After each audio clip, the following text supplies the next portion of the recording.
Okay guys, I'm here today with Marcelo Garcia, huge honor for me. Guys, probably the most impressive no-gi grappler in the history of the sport, the one who has the most submissions in the history of ADCC with 24 submissions, which is really impressive if you consider that he fought ADCC 4 times, and actually 5 times, right Marcelo? So, guys, today Marcelo is going to show us here how he does to finish the north-south choke. So that's probably one of his best positions, and it's one of the positions that I see everybody doing from side control, and probably Marcelo is the one who started, and it's very efficient, and it's amazing like how much he knows about it. So we're just shooting an instruction with him all about the north-south choke, and today we're going to do an overview here of what he does. So I'm super excited to learn. Thank you, Bernardo. Again. You go ahead this way, Bernardo. We have a side control, and because there's no gi, I feel like people think no gi has less tools.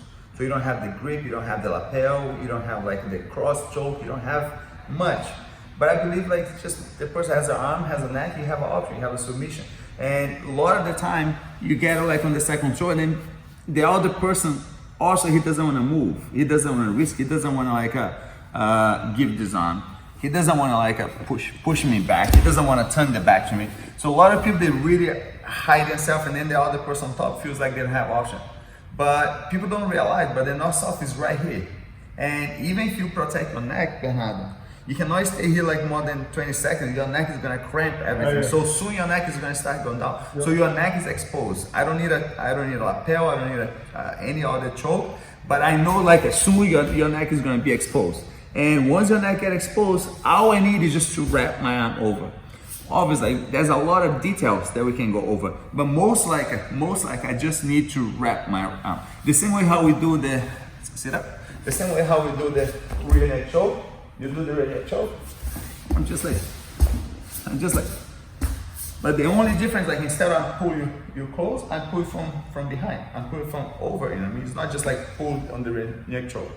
If I start adding up more, Bernardo, like I believe I have the same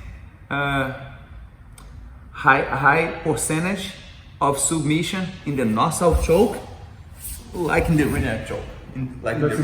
If you think about like how people have a hard time in the rear neck choke, just once you lock, you know the person gonna tap. I feel the north-south choke is the same. So like the north-south choke is like your rear neck choke, but from the side control. It's just I trust. It's a trust thing. Sometimes you go to a move like, I don't know if it's gonna tap. But when you go to a rear neck choke, you know the person's gonna tap. So it's the same thing over here. I know once I get the arm over here and I connect my hands, like you can't walk out of this position without your head. So I know I'm gonna have you. I know I know if I just concentrate on your head, I'm gonna have to. But people really crank. People like look my hip. Look, people really start kind of like cranking and try to do a bunch of stuff.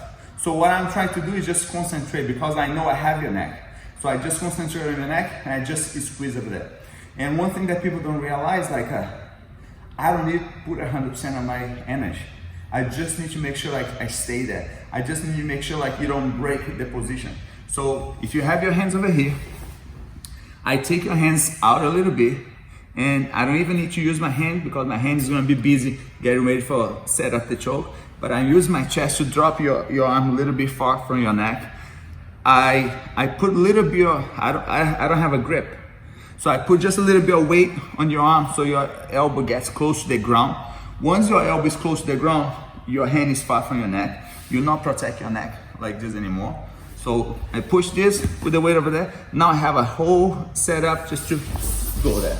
And I cannot wrap around and stay where I was. I need to wrap my arm around and stay lined up with you. And as I connect my hands, all I need to do now, Bernardo, is just drop my shoulder. But drop my shoulder, I don't need to go 100%. I need to just kind of try like just wait over here and wait till you tap. So if I just stay there, I believe you're gonna tap. But the only problem, you're gonna be fighting to get out because you don't want to stay there. So my whole concentration just to stay there. All my energy just to stay there. My energy is not to choke or to make it tap. My energy just so I can stay there. If I stay there longer, soon you're gonna tap. And what I wish to people understand, like don't put 100% of your energy. Don't squeeze with 100% of your energy because this is gonna stop you to learn what is the choke. So the choke, I believe, like it's just the arm, and you just like drop the shoulder. And once you drop the shoulder, try make your training partner tap without 100%. And if I get over here, and some people has a different resistance than the other. I put like a 50%, and then you're not tapping. And then I put 6%, and you're not tapping, you know what I mean? I'm not going to keep holding on. I'm not going to keep holding on because like it's about like just stay there. So I'm not hurting you. I'm just slowly cutting off like on the choke. You understand? Okay. Oh, Marcelo, so while you were teaching, I was just making an analogy here. So for example, when you are on the back, you always try to trap both arms, right? With your legs, that kind as much as I can. And here on side control, sounds like you do the same thing. So the north-south choke, it's really your here neck choke. Because when you were showing, I just noticed like you trapping my both arms here. I couldn't move my arms. Pretty much. And I'm not only doing that just so you don't protect yourself. Okay. I don't want you to protect yourself, but at the same time, I don't want you like isolate my hands. Okay. I don't want to go to the choke and you grab my wrist. You know what I mean? Okay. And you grab my wrist halfway, or you frame over there when I go. So I just want to make sure your hands are out of the way.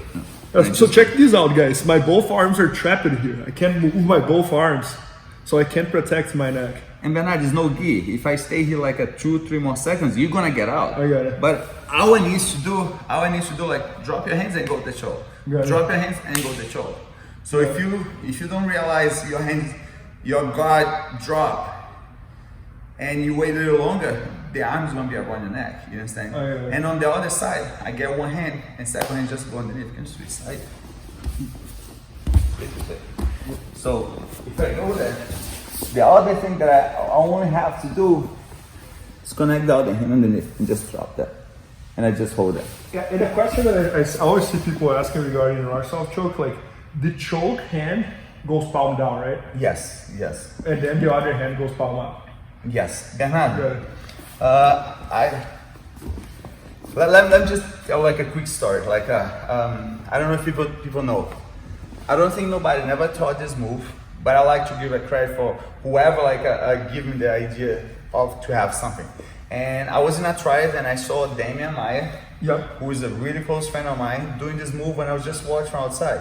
But he was doing the move with the arm inside. And the person didn't tap, but then he didn't tap, but I realized something that was like very special on that position when I saw. I was like, oh, I think there's something like special on that. And the guy didn't tap, it's not about the tap, but I realized like the choke was there.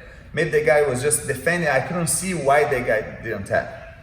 So the guy had the same north-south choke, but with the arm, and then the guy didn't tap. But then later I came home, I was like, oh, I just don't want to fight the arm, I just want to fight the neck, so I started doing on the neck. And so I didn't have the instructor, I didn't know what to do, I didn't know how to do. So I do the first hand, palm down, and because I like so much the belt, I just put the second hand on top. Got it. And I got my first submission in a tournament, in a super fight like this. I got another one like this, and then later, everybody in the gym that I was doing that, they start to defend. They start like a good move is only good if you can do it that quick. A grip set up is only good if I can just set up quick, what I believe. So this was quick, but then everybody starts to make it really hard to me put my hand on top. They start to put their shoulder on top of my hand. So if you can go on your back. So many times I got the neck, but then you put your shoulder on top of my hand. Just your shoulder here. And then I cannot get my hand. You just drop your weight on top of my shoulder, on my hand. So instead of go over now, I start going underneath.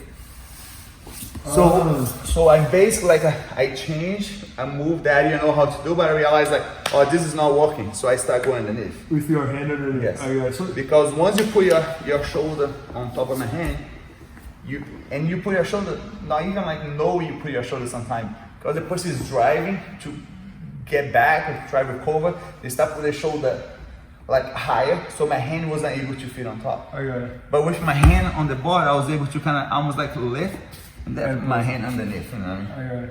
Oh, Marcelo, and one thing that I love about you doing the north-south choke is that you really have a sequence for that. For example, I remember you showing one that you pretend that you go to the armbar, and it goes to north-south choke.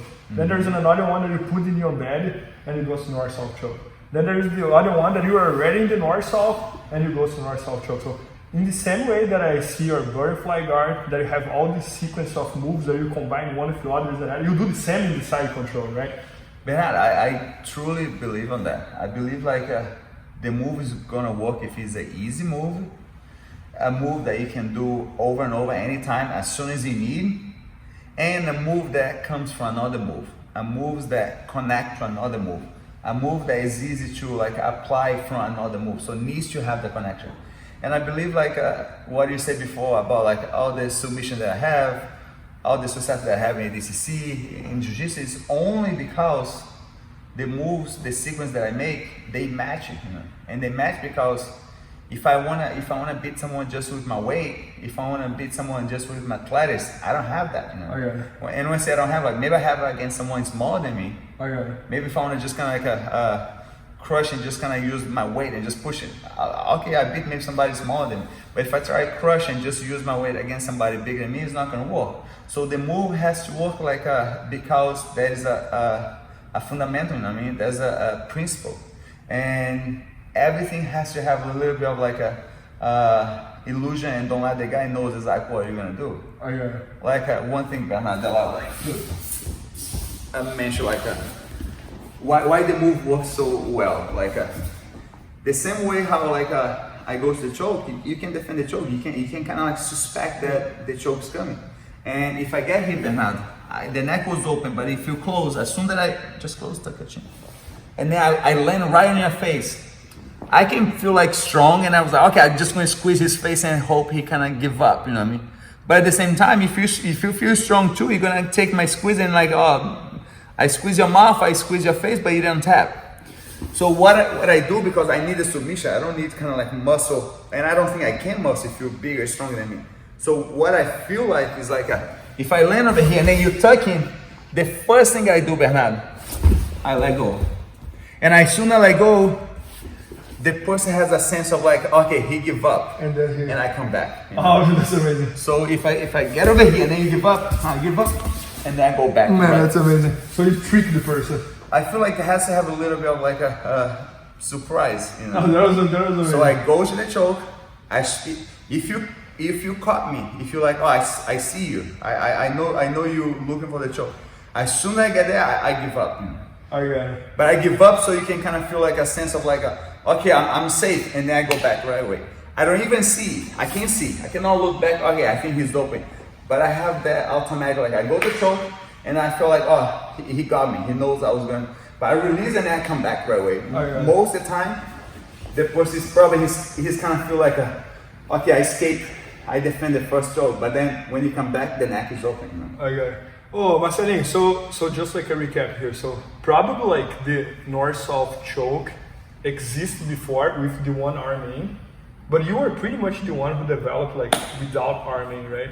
At least I had never seen that. We never know, because Jiu-Jitsu is huge, and I think like even Jiu-Jitsu was not much developed before, but we're still already like developed much more than like 50 years ago. So I feel like there is like always somebody doing something, but I like to say maybe I'm the one that has most of the submission, you know what I mean? I don't like to say, oh, I'm the one that inventing something, because inventing is really hard thing to say, but I'm sure I have a lot of like a submission on that north-south choke. Right? Okay, but I'm just trying to think here like how one submission can help the other, because pretty much like your three favorite or best submissions, you have a bunch of other ones, but for example, I think the guillotine, doing the elbow up, you were the one who started. I had never seen anyone doing that. Then the north-south choke without the arm in, you were the one who started. And even the rear naked choke, you start like all that sequence. It's amazing what you have done there as well. So I'm just wondering, like, do you think because you were so good on guillotine and rear naked choke, it helped you to develop the north-south choke, or vice versa with the other ones? I think so, man, for sure. Because all of them you ended up connecting the hands, right? Even the rear naked choke sometimes you do with hand if you hand, right? There's no give, man. That's one of the only connections you have. Okay. You know what I mean? If you're gonna connect on the body lock, you're gonna have to connect your hand. So you don't have like any other grip. So your hand has to be a big part of like any technique on no gi. Okay. Oh, Marcel, one of the last things here, like one of the favorite concepts that I ever learned from you was you saying that you don't lift, you didn't used to lift weight, but when you were training, you would consider like the guillotine almost like lifting weight, because you would close the guillotine and you would put so much tension on that you would think like, why do I need to lift weight if I'm putting so much? How do you think about that? I don't know if it makes sense. I love Jiu-Jitsu, but I don't love another sport. So I really love Jiu-Jitsu, I can say that, but I don't love another sport. If I have to do another sport because I want to be doing good Jiu-Jitsu, probably I'm not gonna love Jiu-Jitsu as much. You understand? So I love Jiu-Jitsu so much that I put all my time doing Jiu-Jitsu. But obviously, like, everybody needs to get stronger. When I say stronger, like, I have a choke, I want to get my choke stronger. I have a close guard, I want to get my close guard strong. And a lot of people does that on the machines. I know. Oh, I developed this machine that makes your squeeze or your grip, you know. But I feel like if I enjoy so much Jiu-Jitsu, why I cannot do this over here? On the mat against my opponent, against like a live train, because like there's some days that I feel like oh, this guy is like it's not that heavy. If I just try to squeeze this person, he's gonna give the position too easy. So I realized that with this person over here, I'm gonna work my cardio. I'm gonna move so fast. I'm gonna move. When I say so fast, I'm gonna move as fast as I can, and I'm gonna just move. So I feel like when I do this, I'm kind of like working my cardio. But then I realized like there's some tough guys that like they don't move, they don't care if you move, but then like they're gonna like really be tough to give up a position. So I spend maybe one round just working to get on position, It's not because I'm wasting my time or I'm like, oh, I'm just like I'm just trying to be tough and just kind of like waste my, no, because I'm working on the muscle, you know what I mean? So like, oh, I wanna work to have a tight and a good squeeze from the seat belt. So I go to the seat belt, I can finish the match sometime, I can finish a round sometime, I can finish my training partner in the gym. But I feel like, oh no, I need to hold at least 5 minutes in this position, so my arm gets burned out and then I can kind of have that condition. And from what I heard, and I see a lot of like trainers, I tried lift weights before. From what I know, that's what people does. They're like, oh, you're gonna do like a 10 rep. Oh, you're gonna do like a 10 rep and you're gonna have like start with like a lot of weight and then you're gonna go to low weight. Or you do the opposite, or you start with a very low weight. And so I can do that in the gym, and you can. And I only choose to do this in the gym because I really enjoy doing Jiu-Jitsu, but I don't really enjoy doing other sports. Oh, Marcelo, and one thing that I love about an north-south choke is that, in my opinion, is one of the best submissions for the old guys. Because they get in the side control, they don't really know what to do, and the north-south choke is always there. So even my partner on BJJ Fanatics, Mike, that's his favorite move. He goes to north-south choke all the time. So what do you see that happen? Like, do you think the old ones benefit from the north-south? Obviously, like, you know, I see. I have a lot of like people in my gym over 30. What maybe is not that old, but like from competition feels like that's the master division. You know, that's when you start to be a master division, and people enjoy that for sure. But what I think makes the north-south choke like easy is because people doesn't know how to defend. People doesn't know how to avoid, and the reason to avoid, like you cannot let someone pass your guard. You cannot hang out with someone in your side control. Those things is what avoid the north-south choke. If you don't pass the guy's guard, and if you don't let someone hold on the side control. But people sometimes they're tired and they hang out there a little longer, and when they're there, their neck is exposed. And you know, some people you can pass the guard and you can go out, go get a drink, and you come back, they still there like protecting themselves. Just don't try to get out. You know? So if they stay there, they're in danger. People need to understand, like, when someone passes a guard, you're most likely in a dangerous scenario. So you need to get out of that. You need to go to a safe place. You know what I mean? And I think that's why the north-south works so well, because people let them get on their side control, and they don't try to get out immediately. You know? They don't capitalize the danger, you know, that is. No, I got it. And guys, I remember when I was training here at Marcelo's, as every jiu-jitsu class, like, he would do the warm-up, teach like 2, 3, 4 techniques, and sometimes the subject of the day was the north-south. But he knew so much about the north-south, was so much that I would always wish, like, I wish this class was like 30 techniques instead of 3 or 4, you know. So that was the goal with this entire instruction, was like to show everything Marcelo knows about the north-south choking sequence, that you can watch and learn the entire sequence of north-south, and it's so much, like he knows so much variations about that it's unbelievable. So it's gonna be we're just doing this entire instruction all about north-south, and it's gonna be at bjjfanatics.com soon, and maybe by the time you're watching it's already there, and make sure to check that out. Thanks so much, Marcelinho. Thank you very much. It was amazing. Thank you. Please help me out to grow my YouTube channel. Just click subscribe, and to watch more videos just click under see more videos. I hope you enjoyed. BJJFanatics.com. Use the promo code YouTubeFaria to get 10% off any instructional video. Improve your jiu-jitsu faster.